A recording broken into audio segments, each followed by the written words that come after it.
क्या जहर वाकई अमृत बन सकता है? क्या हमारी श्रद्धा में इतनी ताकत है कि वो विज्ञान के सबसे कड़े नियमों को बदल दे? आप सोच कर देखिए कि आपके सामने मौत का प्याला रखा है और आपसे कहा जाए कि इसे आपको पीना होगा। क्या आप उसे मुस्कुराते हुए अपने होठों से लगा पाएंगे? आज से 500 साल पहले राजस्थान की एक राजकुमारी ने यही किया था, मीराबाई, जिन्होंने महलों की मखमली जिंदगी को एक सांवली सूरत के लिए ठुकरा दिया और जोगन बनकर सड़कों पर निकल पड़ी। लोग उन्हें पागल कहते रहे, उनके अपने उन्हें मारना चाहते थे, लेकिन मीरा तो अपनी धुन में मस्त थी। आज हम उसी मीरा की बात करेंगे जिनका नाम सुनते ही मन में एक सवाल उठता है कि क्या वाकई जहर जो है वो अमृत बन सकता है? ये कहानी सिर्फ एक भक्त की नहीं है, बल्कि उस अटूट विश्वास की है जिसने उस दौर की पूरी सत्ता और समाज को हिला कर रख दिया था। आखिर क्या था उस जहर के प्याले का सच?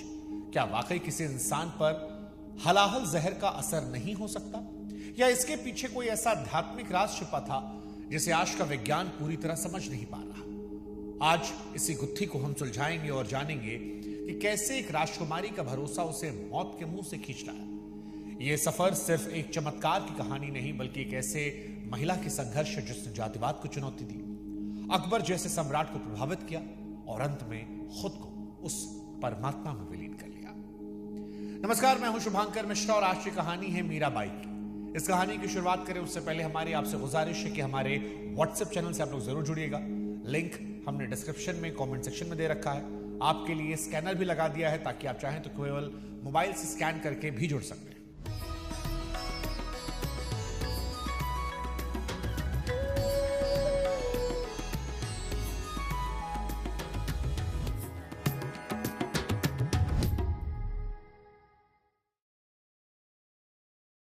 मीराबाई का जन्म राजस्थान के एक राजघराने में हुआ था, लेकिन उनका दिल बचपन से ही श्री कृष्ण के लिए धड़कता था। जब उनकी शादी चित्तौड़ के राजपरिवार में हुई तो वहां की दीवारों ने उनकी भक्ति को कैद करने की कोशिश की। एक रानी का सड़कों पर साधुओं के साथ नाचना, गिरधर गोपाल को अपना पति मानना, ये उस समय के समाज और राजसी मान मर्यादा के खिलाफ माना गया। उनके देवर राणा विक्रमादित्य को लगा कि मीरा कुल की नाक कटवा रही है।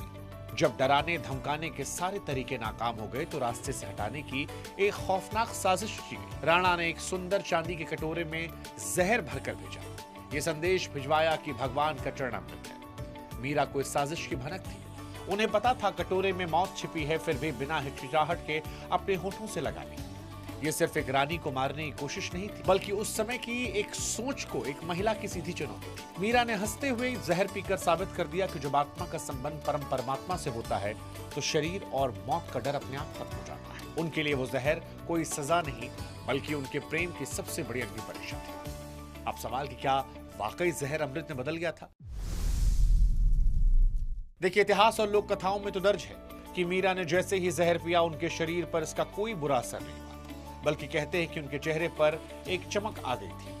विज्ञान की नजर में यह नामुमकिन है, क्योंकि जहर का काम शरीर के अंगों को नाकाम करना होता है। लेकिन अगर हम इसे सरेंडर के नजरिए से देखें तो एक अलग तस्वीर सामने आती है। जब इंसान का मन पूरी तरह किसी एक विचार या शक्ति में समा जाता है तो बायोलॉजिकल सिस्टम अलग तरह से काम करता है। मीरा की चेतना उस वक्त उस स्तर पर थी जहां उन्हें खुद के शरीर का एहसास नहीं था। उनके अटूट विश्वास ने उनके शरीर के भीतर एक ऐसा सुरक्षा कवच तैयार किया होगा जिसने शायद जहर के केमिकल को बेअसर कर दिया। आज के दौर में भी कई ऐसे शोध होते हैं जो बताए जाते हैं कि ध्यान मुद्रा में इंसान का शरीर खुद को हील करने की अद्भुत क्षमता रखता है। मीरा की भक्ति ने उस विज्ञान के तर्क को प्रेम के एहसास से हरा दिया था। अब सवाल मीरा और अकबर की मुलाकात का। मीराबाई की ख्याति उस समय महलों की ऊंची दीवारों को लांघकर दिल्ली के तख्त तक पहुंच चुकी थी। कहा जाता है कि मुगल बादशाह अकबर उनके भजनों और उनके व्यक्तित्व से इतने ज्यादा मुरीद हो गए थे कि अपनी जान की परवाह किए बगैर उनसे मिलने चित्तौड़ पहुंचे। चूंकि मुगलों और राजपूतों के बीच भयंकर दुश्मनी थी, इसलिए अकबर ने एक साधारण भिखारी का भेष रखा और मशहूर संगीतकार तानसेन के साथ मीरा के मंदिर पहुंचे। वहां जब मीरा को गाते हुए सुना तो अकबर सुधबुध खो बैठे, वे भावुक हो गए। मीरा के चरणों में एक बेशकीमती हार भेंट किया। जब राणा को इस बात की खबर लगी कि दुश्मन राजा ने मीरा के मंदिर में प्रवेश किया तो हंगामा मच गया। ये घटना बताती है कि मीरा की भक्ति किसी एक धर्म या सीमा में नहीं बंधी थी। उनकी आवाज में वो कशिश थी जो नफरत करने वाले दो अलग साम्राज्यों को भी एक जगह पर ला सकती थी। अकबर जैसा शक्तिशाली बादशाह भी उस सादगी और फकीराना अंदाज के सामने बौना साबित हुआ। यह मिलन साबित करता है कि सच्ची कला और भक्ति में वो ताकत है जो दुनिया की हर दीवार को गिरा सकती है। संत रविदास और मीराबाई के रिश्ते को लेकर भी काफी चर्चा होती है। मीराबाई का एक ऊंचे राजपूत राजघराने से होकर संत रविदास को अपना गुरु चुनना उस वक्त उस दौर में सबसे बड़ी सामाजिक क्रांति थी। संत रविदास एक बेहद साधारण परिवार से आते थे, चमड़े काम करते थे। उस जमाने में जब जातिवाद और छुआछूत चरम पर था, तब एक रानी का एक तथाकथित छोटी जाति के संत के सामने झुकना समाज को हजम नहीं हुआ। लेकिन मीरा ने दुनिया को दिखाया कि ज्ञान और भक्ति का किसी जाति या ऊंच नीच से कोई लेना देना नहीं। महलों की झूठी शान छोड़कर संत रविदास के चरणों में बैठकर जीवन का असली सत्य सीखा।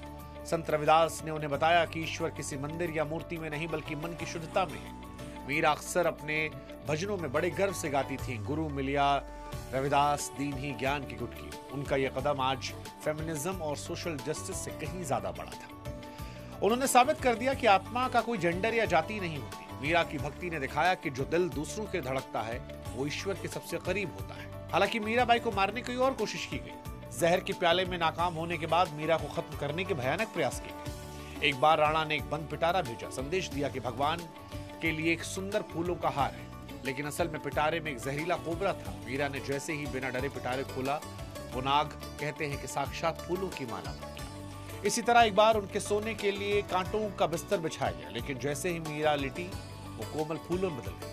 ये घटनाएं सिखाती हैं कि जब प्रकृति और परमात्मा एक साथ हो जाते हैं तो कायनात आपकी रक्षा करती है। मीरा ने कभी अपनी जान बचाने के लिए कोई चमत्कार नहीं मांगा, वो तो बस अपनी धुन में मगन थी। उनकी मानसिक अवस्था ऐसी थी कि उन्हें हर तरफ सिर्फ और सिर्फ अपने कान्हा नजर आते थे। अब सवाल, क्या मीराबाई एक फेमिनिस्ट थी? देखिए, अगर गहराई से देखें तो मीराबाई इतिहास की सबसे पहली और सबसे बड़ी रिवॉल्यूशनरी विमेन थी। उन्होंने उस समय जब समाज बटा हुआ था, एक सोच को लेकर था, राष्ट्रीय अहंकार था, उस वक्त महिलाओं का वजूद जब पर्दे के पीछे तक सीमित था, सती जैसी परंपरा जो थी उसे उन्होंने ठुकराया। साफ लफ्जों में कहा कि उनके पति अविनाशी हैं जो कभी मर नहीं सकते। मीरा ने घर की चार दीवारी को तोड़कर अपनी पहचान बनाई, समाज के दोहरे मापदंडों को आईना दिखाया। उनकी कहानी सिर्फ एक भक्त की कहानी नहीं बल्कि एक ऐसी महिला की गाथा है जिसने दुनिया की परवाह किए बगैर अपने सच को जिया।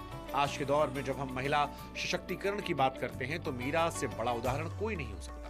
उन्होंने महलों की गुलामी के बदले सड़कों की आजादी को चुना, क्योंकि उन्हें पता था कि असली सुख बाहरी सुख सुविधाओं में नहीं बल्कि अपनी अंतरात्मा के साथ ईमानदारी से जीने में है। उनकी जोगन वाली छवि दरअसल उनकी रूह की बेबाकी और आजादी का प्रतीक थी। अब सवाल की मीरा की भक्ति आज क्या सिखाती?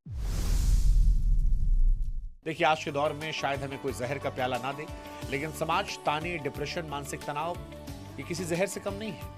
मीरा की कहानी सिखाती है कि अगर आपका लक्ष्य और आपकी नीयत साफ है तो दुनिया की कोई भी रुकावट आपको रोक नहीं सकती। उन्होंने सब कुछ खोकर भी वो पाया जो बड़े बड़े राजा महाराजा नहीं पा सके। वो था मन का सुख। भक्ति का असली मतलब घर छोड़कर भागना नहीं बल्कि अपनी आंतरिक शक्ति को इतना मजबूत करना कि बाहरी दुनिया का शोर आपके भीतर की शांति को भंग ना कर सके। मीरा के पद आज भी करोड़ों लोगों के जख्मों पर मरहम काम करते हैं क्योंकि उसमें सच्चाई, ईमानदारी की महक है।